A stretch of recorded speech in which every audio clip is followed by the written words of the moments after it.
হ্যাঁ, নমস্কার। নমস্কার দাদা। হ্যাঁ, আপনি যে আর্মিদের নামে এটা বলেছেন, এটা সঠিক করেছেন? দাদা একদম যদি পা ধরে বলেন আমি ক্ষমা চাবো।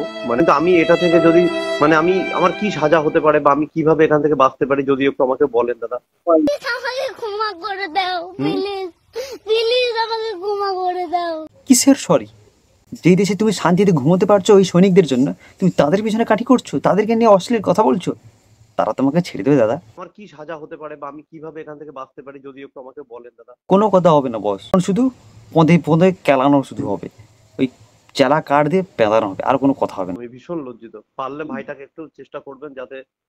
না মানে কি সাহস দাদা! তো ইনি হলেন মানে আনফিট বিশ্বজিৎ বলে একজন, যিনি দেশের সৈনিকদের নিয়ে কুকথ্য ভাষায় গালাগালি করেছে। কি না, দেশের সৈনিকরা আছে ভালোবেসে কাজ করতে যায় না, টাকার জন্য কাজ করছে, আলবাল ছাল বলে অনেক কিছু খিস্তি মেরেছে। তো ভাই, টাকার জন্য সবাই কাজ করে, কিন্তু তারা দেশকে ভালোবাসে। এটা নয় যে আমরা কেউ দেশকে ভালোবাসি না, যে জানোয়ার বা শুয়োর তারাই একমাত্র বলে যে দেশকে ভালোবাসে না মানুষ। আমাদের কাছে যাই হোক না কেন, আমাদের আগে সব থেকে বড় হচ্ছে আমাদের কাছে আমাদের দেশ আর দেশের সৈনিক। আমার কি সাজা হতে পারে বা আমি কিভাবে এখান থেকে বাঁচতে পারি যদি একটু আমাকে বলেন দাদা। ভুল যখন করেছো, পদের ভিতরে যখন চিরুনি ঢুকিয়েছো, তার তো তোমাকে মাসুল পেতে হবে, তাই না? কি পেতে হবে তো? তোমাদের মতামত কি?